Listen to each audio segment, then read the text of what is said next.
الصلاة والسلام على أشرف الأنبياء والمرسلين وعلى آله وأصحابه ومن استنى بسنته إلى يوم الدين. أما بعد، فقد قال الله تعالى في القرآن الكريم بعد أعوذ بالله من الشيطان الرجيم بسم الله الرحمن الرحيم وما أرسلناك إلا رحمة للعالمين. صدق الله العظيم. وقال سيدنا رسول الله صلى الله عليه وسلم لا يؤمن أحدكم حتى أكون أحب إليه من والده وولده والناس أجمعين. صدق رسول الله صلى الله عليه وسلم. நபி ஸல்லல்லாஹு அலைஹி வஸல்லம் அவர்களை நேசிப்போம் என்ற இந்த தலைப்பினூடாக நபி முஹம்மது ஸல்லல்லாஹு அலைஹி வஸல்லம் என்ற அந்த ஆளுமை எப்படிப்பட்டவர், அவரை எவ்வாறு நாங்கள் நேசம் கொள்வது, அந்த நேசத்துடைய வெளிப்பாடு எவ்வாறாக அமைய வேண்டும், அதனுடைய பலாபலன்கள் பிரதிபலன்கள் எவ்வாறு எமக்கு கிடைக்கும் போன்ற தகவல்களை, அது தொடர்பான சில கருத்துக்களை சிந்தனைகளை இந்த இடத்திலே முன்வைக்கலாம் என நான் விரும்பிக் கொள்கிறேன். எமக்கு தெரியும், இந்த உலகத்திலே பல லட்சக்கணக்கான நபித்தோழர்கள் தோன்றி மறைந்திருக்கிறார்கள். அத்துணை நபிமார்களும் ரசூல்மார்களும் ஏதோ ஒரு பகுதிக்கு அல்லது ஏதோ ஒரு சமூகத்திற்கு அல்லது ஏதோ ஒரு ஊருக்கு அல்லது ஏதோ ஒரு கோத்திரத்துக்கு குலத்திற்கு நபியாக அனுப்பப்பட்டிருப்பார்கள். ஆனால் எம் நபி முஹம்மது ஸல்லல்லாஹு அலைஹி வஸல்லம் அவர்களை பற்றி இறைவன் குறிப்பிடுகிற பொழுது வமா அர்ஸல்னாக இல்லா ரஹ்மத்தல் லில் ஆலமீன், நபியே உங்களை நாங்க இந்த முழு அகிலத்தாருக்கும் உலகத்துக்கும், யூனிவர்சல் ப்ராஃபட்னு சொல்லுவோம் இல்லையா, இந்த உலகத்தில் இருக்கக்கூடிய அத்துணை பேருக்கும் ரஹ்மத்தாக நபியாக நாங்க அனுப்பி வச்சிருக்கிறோம் என்பதாக அல் குர்ஆனின் மூலமாக இறைவன் எமக்கு சொல்லித் தருகிறான்.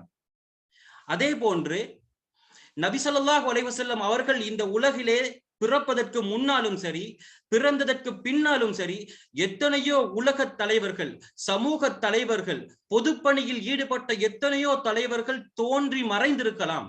ஆனால் அவர்களுக்கு இல்லாத வரலாறு குறிப்பேடுகள், அவர்களுக்கு இல்லாத வரலாற்று நூட்கள் எம் பெருமானார் முஹம்மது ஸல்லல்லாஹு அலைஹி வஸல்லம் அவர்களுக்கு இன்று வரை இருப்பதை நாங்கள் காண முடிகிறதே. எவ்வகையான ஆடை அணிந்திருக்கிறார்கள், எந்த வகையான உணவை அவர்கள் சாப்பிட்டு இருக்கிறார்கள், அவர்களுடைய குடிபானங்கள் எவ்வாறு அமைந்திருந்தன, நபி ஸல்லல்லாஹு அலைஹி வஸல்லம் அவர்கள் எவ்வகையான வாகனங்களிலே பயணித்திருக்கிறார்கள், அவர்கள் எப்போது தூங்குவார்கள், எந்த நேரத்திலே தேம்பி அழுதிருக்கிறார்கள், எந்த நேரத்திலே சிரித்திருக்கிறார்கள், அத்துணை செய்திகளும் வரலாற்றிலே ஹதீஸ் நூட்களிலே பதிவு செய்யப்பட்டிருக்கின்றனவே. லட்சக்கணக்கான ஹதீஸ்கள் நபி ஸல்லல்லாஹு அலைஹி வஸல்லம் அவர்களுடைய ஒழுக்கம் சார்ந்த, நபி ஸல்லல்லாஹு அலைஹி வஸல்லம் அவர்களுடைய பண்புகள் சார்ந்த, அவர்களுடைய உடல் அமைப்புகள் சார்ந்த, சொற்கள் சார்ந்த, செயற்கள் சார்ந்த, அவர்களுடைய வாழ்க்கை வரலாற்றுக்களை அப்படியே உள்ளடக்கிய லட்சக்கணக்கான ஹதீஸ்கள் சஹீஹான இஸ்னாதுகளோடு பதிவு செய்யப்பட்டிருக்கின்றனவே. இப்படியான ஒரு தலைவரை இந்த உலக வரலாற்றில் நாங்கள் பார்த்திட முடியுமா? கண்டிப்பாக முடியாது. ஆக கண்ணியத்துக்குரிய சகோதரர்களே, நபி ஸல்லல்லாஹு அலைஹி வஸல்லம் என்று சொல்லக்கூடிய இந்த முஹம்மது ஸல்லல்லாஹு அலைஹி வஸல்லம் என்று சொல்லக்கூடிய இந்த ஆளுமை உலகத்தாருக்கு, இந்த யூனிவர்ஸுக்கே ஒரு ரஹ்மத்தாக அருளப்பட்டிருக்கிறார். அடுத்த கேள்வி எம்முள்ளே எழுகிறது, என்ன தோன்றுகிறது? இந்த முஹம்மது ஸல்லல்லாஹு அலைஹி வஸல்லம் அவர்களை நேசிப்பது கட்டாயமா? கட்டாயம் ஒரு முஃமின், ஒரு மனிதன் இந்த முஹம்மது ஸல்லல்லாஹு அலைஹி வஸல்லம் அவர்கள் மீது நேசம் கொண்டிருக்க வேண்டுமா? கண்டிப்பாக.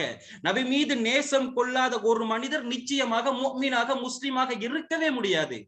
என்ன சான்று? அல்லாஹ் குர்ஆனிலே குறிப்பிட்டு காட்டுகிறான், குல், நபியே நீங்க சொல்லுங்க, இன்கான ஆபாஉக்கும் வ அபுனாஉக்கும் வ இஹ்வானுக்கும் வ அஷீரத்துக்கும், நபியே நீங்க சொல்லுங்க, உங்களுடைய பெற்றோர்கள், உங்களுடைய பிள்ளைகள், உங்களுடைய உறவினர்கள், உங்களுடைய மனைவிமார்கள், வ அம்வாலுன் இக்தரஃப்துமுஹா, நீங்கள் தேடி தேடி தேடி சம்பாதித்து சேர்த்து வைத்திருக்கக்கூடிய சொத்து செல்வங்கள், உங்களுடைய ரிசோர்ஸ், உங்களுடைய வளங்கள், வதிஜாரத்துன் தக்ஷவுன கசாதஹா, இழந்து விடுவோமோ, லொஸ்டாகிருமோ என்று சொல்லி நீங்கள் பயப்படக்கூடிய உங்களுடைய வியாபாரங்கள், வமசாகினு தர்பவுனஹா, உங்களுக்கு பிடிச்ச உங்களோட ஃபேவரைட் பிளேசஸ், உங்களுக்கு மிகவும் நேசத்துக்குரிய விருப்பத்துக்குரிய உங்களுடைய வீடுகள், உங்களுடைய பேலஸ், இது அனைத்தும் உங்களுக்கு அஹப்பு இலைக்கும் மினல்லாஹி வ ரசூலிஹி வ ஜிஹாதின் ஃபீ சபீலிஹி, அல்லாஹ்வை விட அவனது தூதர் முஹம்மது ஸல்லல்லாஹு அலைஹி வஸல்லம் அவர்களை விட அல்லாஹ்வுடைய பாதையிலே அறப்போர் செய்வதை விட உங்களுக்கு மிகவும் விருப்பமானவைகளாக இருக்கும் என்று சொன்னால், ஃபதரப்பசு, நீங்க எதிர்பாருங்க, ஹத்தா யஅதியல்லாஹு பிஅம்ரி, அல்லாஹ் அவனுடைய கட்டளைகளை, அவனுடைய விடயத்தை உங்கள் மீது இறக்கி வைப்பதை, கொண்டு வருவதை நீங்க எதிர்பாருங்க. வல்லாஹு லா யஹ்தில் கௌமல் ஃபாஸிகீன், நிச்சயமாக அல்லாஹ் இந்த ஃபாசிகான பாவியான சமூகத்துக்கு நேர்வழியே கொடுப்பது கிடையாது. என்ன விளங்குகிறது? என்னுடைய பெற்றோர், என்னுடைய குழந்தைகள், என்னுடைய சொத்து செல்வங்கள், இது அனைத்தையும் விட அல்லாஹும் அவனது தூதர் முஹம்மது ஸல்லல்லாஹு அலைஹி வஸல்லம் அவர்களும் எனக்கு மிகவும் நேசத்துக்குரியவர்களாக இருக்க வேண்டுமே. குர்ஆனுடைய கட்டளை. இதனை ஒட்டி நபி ஸல்லல்லாஹு அலைஹி வஸல்லம் அவர்கள் கூறுகிறார்கள், லா யுமினு அஹதுக்கும், உங்களில் ஒருவர் நிச்சயமாக முஃமினாக இருந்து விடவே முடியாது. எதுவரைக்கும் தெரியுமா? ஹத்தா அகூன அஹப்ப இலைஹி மின் வாலிதிஹி வ வலதிஹி வன்னாசி அஜ்மாயின், நான் உங்களுடைய பெற்றோர், உங்களுடைய பிள்ளைகள், ஏனைய அனைத்து மக்களை விட உங்களுக்கு நேசத்துக்குரியவனாக நான் இருக்கின்ற வரையிலே உங்களில் எந்த ஒருவரும் முஃமினாக இருந்து விடவே முடியாது. இந்த நேரத்திலே உமர் ரலியல்லாஹு அன்ஹு அவர்கள் சொல்லுகிறார்கள், யா ரசூலல்லாஹ், எல்லாம் ஓகே, பெற்றோர் சரி, பிள்ளைகள் சரி, சொத்து செல்வங்கள் எல்லாம் ஓகே, ஆனா யா ரசூலல்லாஹ், ஆனா உஹிப்பு நஃப்ஸி மின்க், உங்களை விட கொஞ்சம் நான் என்ன நேசிக்கிறேன் யா ரசூலல்லாஹ், என்ன செய்வது? சொன்னார்கள் நபி ஸல்லல்லாஹு அலைஹி வஸல்லம் அவர்கள் உமர் ரலியல்லாஹு அவர்களுக்கு கற்றுக் கொடுக்கிறார்கள், வல்லதி பினஃப்ஸி வல்லதி நஃப்ஸி பியதிஹி, என்னுடைய ஆன்மா எவன் கைவசம் இருக்கிறதோ அவன் மீது ஆணையிட்டு சொல்கிறேன், லா, ஒருபோதும் முஃமினாக மாறிவிட முடியாது. ஹத்தா அகூன அஹப்ப இலைக மின் நஃப்ஸிக், உமரே, உங்களை விட, உங்களோட செல்ஃபை விட நான் உங்களுக்கு பிடித்தவராக மாறுகின்ற வரையிலே முஃமினாக இருந்து விடவே முடியாது. உடனே உமர் ரலியல்லாஹு சொல்றாங்க, ஃபஇன்னஹுல் ஆன் உஹிப்பு நஃப்ஸக் மின்னி யா ரசூலல்லாஹ், உங்களை விட, என்னை விட உங்களை நான் தற்பொழுது நேசம் கொண்டு விட்டேன் யா ரசூலல்லாஹ் என்று மாறுகிறார்கள். இதுதான் நபி அவர்கள் கற்றுக் கொடுக்கிறார்கள். சஹாபாக்கள் இவ்வாறு தான் நேசித்தார்கள். கண்ணியத்துக்குரியவர்களை சிந்தித்து பார்க்க வேண்டும். நபி ஸல்லல்லாஹு அலைஹி வஸல்லம் அவர்கள் இன்னும் ஒரு ஹதீஸிலே சுட்டிக்காட்டினார்கள், மன் குன்ன ஃபீஹி ஸலாசுன் ஸலாசுன் மன் குன்ன ஃபீஹி, மூன்று விடயங்கள் யாருடைய வாழ்க்கையிலே காணப்படுமோ, வஜத ஹலாவத்தல் ஈமான், அவர் ஈமானுடைய அந்த சுவை, அந்த டேஸ்ட பெற்றுக் கொண்டு விட்டார். யாரு தெரியுமா? அதுல ஒரு விடயம் தான், ஐயகூன அல்லாஹு வ ரசூலுஹு அஹப்பு இலைஹி மிம்மா சிவாஹுமா, அல்லாஹும் அவனது தூதர் முஹம்மது ஸல்லல்லாஹு அலைஹி வஸல்லம் அவர்களும் ஏனையவர்களை விட அந்த நபருக்கு மிகவும் விருப்பத்துக்குரியவர்களாக இருக்க வேண்டும். அப்படி விருப்பத்துக்குரியவர்களாக இல்லை என்று சொன்னால் நிச்சயமாக அவருடைய ஈமானிலே குறை இருக்கிறது. அது ஈமான் காமில், பூரணமான ஈமான் என்று கருதிவிட முடியாது என்பதாக நபி ஸல்லல்லாஹு அலைஹி வஸல்லம் அவர்கள் இவ்வாறு கூறுகிறார்கள். ஈமானுடைய சுவையே அவனுக்கு கிடைக்கல அப்படி என்ற அர்த்தம், அப்படி என்பதாக சொல்லுகிறார்கள். ஆக கண்ணியத்துக்குரிய சகோதரர்களை சிந்தித்து பார்க்க வேண்டும். நபி அவர்களை நாம் எந்த அளவுக்கு ஈமான் கொண்டிருக்கிறோம், எந்த அளவுக்கு நேசம் வைத்திருக்கிறோம். என்னை விட, என்னுடைய பிள்ளைகளை விட, என்னுடைய பெற்றோர்களை விட, நான் சேர்த்து வைத்திருக்கக்கூடிய செல்வங்களை விட, என்னுடைய வியாபாரத்தை விட நபி ஸல்லல்லாஹு அலைஹி வஸல்லம் அவர்களை நான் நேசம் வைத்திருக்கிறேனா? ஒரு முறை பரிசோதனை செய்து பாருங்களேன். யாருடைய உள்ளத்திலே இந்த நேசம் இருக்குமோ இவர் முஃமின், பரிபூரண முஃமின் என்பதை நீங்கள் நிறுத்து பார்த்துக் கொள்ளுங்கள். அடுத்ததாக சில வரலாற்று துணுக்குகள் எமக்கு சஹாபாக்கள் எவ்வாறு நபி மீது நேசம் வைத்திருந்தார்கள் என்பதையும் சொல்லித் தருகிறது. நபி ஸல்லல்லாஹு அலைஹி வஸல்லம் அவர்களுக்கு சௌபான் என்று சொல்லக்கூடிய ஒரு அடிமை இருக்கிறார். அந்த அடிமை ஒரு நாள் தினம் நபி ஸல்லல்லாஹு அலைஹி வஸல்லம் அவர்களை காண கிடைக்கவில்லை.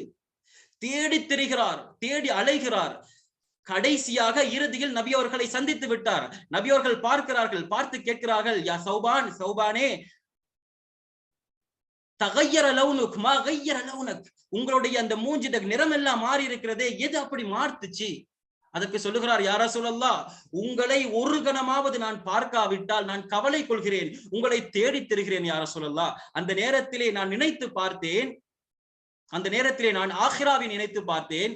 மறுமையில் உங்களுடைய அந்தஸ்தோ பெரிய லெவல், நீங்கள் அனைத்து நபிமார்களை விட அந்தஸ்தால் உயர்ந்து காணப்படுவீர்கள், நானோ சாதாரண ஒரு மனிதன், அந்தஸ்தால் குறைந்து காணப்படுவேன், உங்களை காண கிடைக்குமோ காண கிடைக்காதோ என்ற அச்சத்தில் இருக்கிறேன் யார சொல்லலாம் என்று சொல்லக்கூடிய நேரத்திலே இந்த வசனம் இருக்கிறது.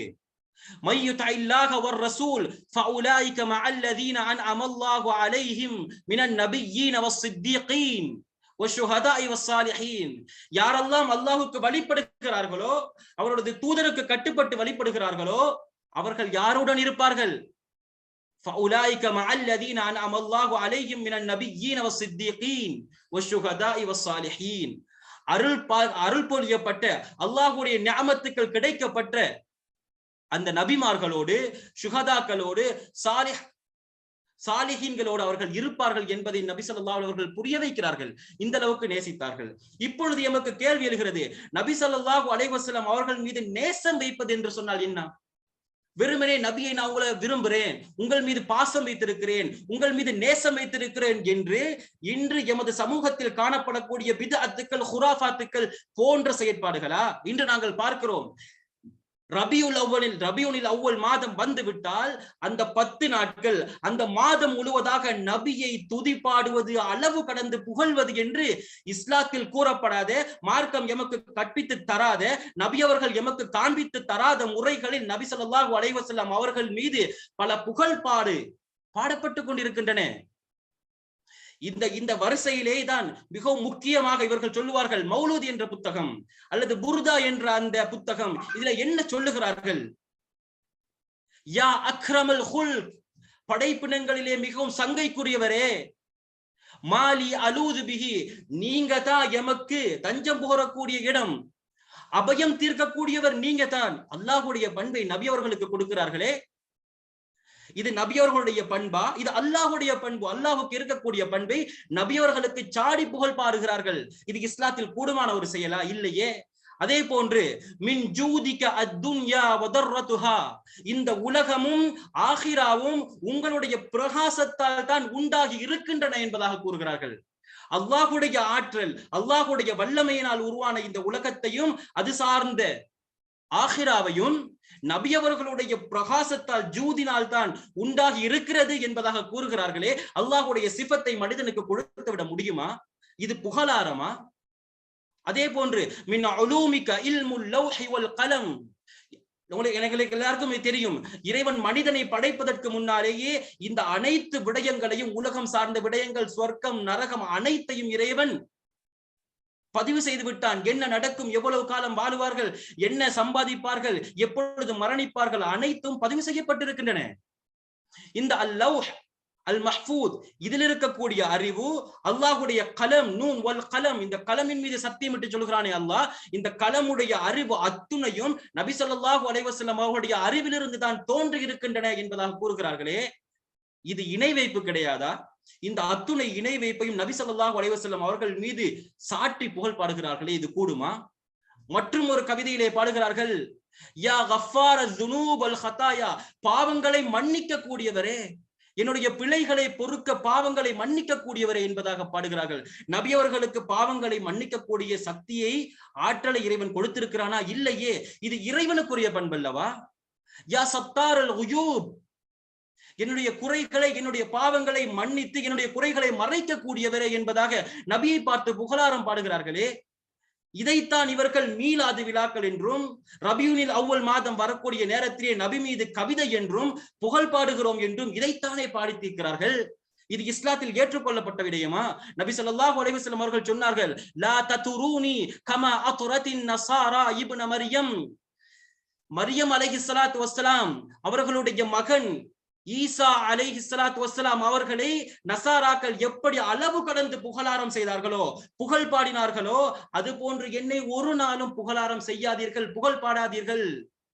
இன்னமா அன அப்துன், நான் ஒரு சாதாரண ஒரு அடியான். ஃபகூலு அப்துல்லாஹ், அல்லாஹ்வுடைய அடியான் என்று சொல்லுங்கள். வ ரசூலுஹு, அல்லாஹ்வுடைய தூதர் என்று சொல்லுங்கள். இதைத்தான் குர்ஆன் சொல்லித் தருகிறது. இன்னமா அன பஷரும் மிஸ்லுக்கும், உங்களை போன்று நானும் ஒரு மனிதர் தான். எனக்கும் மரணம் இருக்கிறது, எனக்கும் கவலை இருக்கிறது, எனக்கும் மகிழ்ச்சி இருக்கிறது, சந்தோஷம் இருக்கிறது என்பதை நபி அவர்கள் குர்ஆன் வசனத்தின் மூலமாக புரிய வைத்திருக்கிறார்களே. இதை தெரியாதவர்கள் நபி மீது புகழாரம் என்று, நபி மீது துதி என்ற பெயரிலே இஸ்லாம் காட்டித்தராத எத்தனையோ வழிகளில் இன்று அவர்களுடைய நேசத்தை வெளிப்படுத்துகிறார்கள். அன்பர்களே, சரியாக புரிந்து கொள்ள வேண்டும். நபி ஸல்லல்லாஹு அலைஹி வஸல்லம் அவர்கள் சொன்னார்கள், மன் அஹ்தஸ ஃபீ அம்ரினா ஹாதா மா லைஸ மின்ஹு ஃபஹுவ ரத்துன். இந்த மார்க்கத்திலே எமக்கு குறிப்பிடப்படாத, சொல்லித் தரப்படாத, குர்ஆன் எமக்கு கட்டளை இடாத, நபி ஸல்லல்லாஹு அலைஹி வஸல்லம் அவர்கள் இபாதத் என்று காண்பித்து தராத ஒரு விடயத்தை யார் புதிதாக மேற்கொள்வாரோ ஃபஹுவ ரத்துன், அது நிராகரிக்கப்பட்டது. இன்னொரு இடத்திலே நபி ஸல்லல்லாஹு அலைஹி வஸல்லம் அவர்கள் சொன்னார்கள், குல்லு முஹ்தஸத்தின் பித்ஆ வ குல்லு பித்ஆத்தின் பலாலா. எல்லா புதிதாக ஏற்படுத்தக்கூடிய தோன்றக்கூடிய விடயங்கள் எல்லாம் பிதஅத்து தான். எல்லா பிதஅத்துக்களும் பலாலா, அது எல்லாம் வழிகேடு, மார்க்கத்துடைய விடயம் அல்ல என்பதாக நபி ஸல்லல்லாஹு அலைஹி வஸல்லம் அவர்கள் தெளிவாகவே சுட்டிக்காட்டினார்களே. ஆக கண்ணியத்துக்குரிய சகோதரர்களே, புரிந்து கொள்ள வேண்டும். முஹப்பத் லின் நபி ஸல்லல்லாஹு அலைஹி வஸல்லம், நபி ஸல்லல்லாஹு அலைஹி வஸல்லம் அவர்களை நேசம் வைப்பது என்று சொன்னாலே அவர்களை பின்பற்றுவது, அவர்களுடைய சொல் எவ்வாறு இருந்தது, அவர்களுடைய செயல் எவ்வாறு இருந்தது, அவர்களுடைய அங்கீகாரம் எவ்வாறு இருந்தது, அவர்களுடைய முழு வாழ்வியல் அமைப்பு தத்துவங்கள் எவ்வாறு இருந்தது என்பதை கணித்து அதன்படி என்னுடைய வாழ்வில் ஏற்று நடப்பதுதான் சுன்னா, முஹப்பத்து. நபி ஸல்லல்லாஹு அலைஹி வஸல்லம் அவருடைய சுன்னாவை பின்பற்றும்படி இறைவன் இவ்வாறு கூறுகிறான், குல் இன் குன்தும் துஹிப்பூன அல்லாஹ ஃபத்தபிஊனி. நபியே சொல்லுங்க, என்ன சொல்லுங்க, என்னை நீங்கள் நேசிப்பவராக இருந்தால், அல்லாஹ்வை மனிதர்கள் நேசிப்பவர்களாக இருந்தால், ஃபத்தபிஊனி, என்ன பின்பற்றுங்க, என்னுடைய வாழ்க்கை அமைப்பை பின்பற்றுங்கள், என்னுடைய சுன்னாவை பின்பற்றுங்கள், என்னுடைய செயலை அனைத்தையும் நீங்கள் பின்பற்றுங்கள் என்பதாக நபி ஸல்லல்லாஹு அலைஹி வஸல்லம் கட்டளையிட்டு இருக்கிறார்கள். ஆக கண்ணியத்துக்குரிய சகோதரர்களே, எதுவெல்லாம் இபாதத்தாக குர்ஆனிலே குறிப்பிடப்பட்டிருக்கின்றனவோ, எதுவெல்லாம் நபி ஸல்லல்லாஹு அலைஹி வஸல்லம் அவர்கள் காண்பித்து தந்திருக்கின்றார்களோ, இதனை தவிர ஏனைய அனைத்தும் பிதஅத் முஹ்தஸா என்பதாக நாங்கள் பார்க்க முடிகிறோம். ஆக கண்ணியத்துக்குரிய சகோதரர்களே, இறுதியாக ஒரு விடயம், ஒரு இபாதத் ஏற்றுக்கொள்ளப்பட வேண்டும் என்று சொன்னால், அது இபாதத்தாக கணிக்கப்பட வேண்டும் என்று சொன்னால், இரண்டு விடயங்களை நிபந்தனைகளாக சொல்லுகிறார்கள். ஒன்று அல் இஹ்லாஸு லில்லாஹி ஃபில் இபாதா, அவர் செய்யக்கூடிய வணக்க வழிபாடிலே இறைவனுக்கு இஹ்லாஸோடு நடந்து கொள்ள வேண்டும், உள தூய்மையோடு இருக்க வேண்டும். இரண்டாவது அல் முவாஃபகத்து லிமா காலஹு நபியு லிமா ஃபஅலஹு நபியு லிமா கர்ரரஹு நபியு ஸல்லல்லாஹு அலைஹி வஸல்லம். நபி ஸல்லல்லாஹு அலைஹி வஸல்லம் அவர்கள் எதனை சொன்னார்களோ, எதனை செய்தார்களோ, எதனை அங்கீகரித்தார்களோ, இதற்கு என்னுடைய செயலும் என்னுடைய இபாதத்தும் ஒன்றுபட்டிருக்க வேண்டும். எப்பொழுது முரண்படுகிறதோ அது இபாதத் அல்ல என்பதை சரியாக புரிந்து கொள்ளுங்கள். எனக்கு கொடுக்கப்பட்ட இந்த குறுகிய நேரத்திலே ஓரளவு முடியுமான அளவுக்கு சில கருத்துக்களை முன்வைத்திருக்கிறேன். நபியுடைய வாழ்க்கை வழிமுறையை எம்முடைய வாழ்வில் ஏற்று எடுத்து நடப்பதற்கும், நபியர்களுடைய சிந்தனைகளை நம்முடைய சிந்தனைகளாக மாற்றி எம்முடைய வாழ்வை சிறந்த போக்கில் அமைத்துக் கொள்வதற்கும் வல்ல இறைவன் அருள் புரிவானாக. அல்ஹம்துலில்லாஹி ரப்பில் ஆலமீன். ஜஸாக்குமுல்லாஹ் கைரன். இவ்வளவு நேரம் நமக்கு நமது சிந்தனைக்கு விருந்தளித்த ஷேக் அவர்களுக்கு ஜஸாக்குமுல்லாஹ் கைரன். அல்லாஹ் அவரது வாழ்விலும் அறிவிலும் அபிவிருத்தியை கொடுக்க வேண்டும் என்று அல்லாஹை பிரார்த்தித்தவனாக, அன்பார்ந்தவர்களே, மூன்றாவது நிகழ்ச்சியாக வழிகட்ட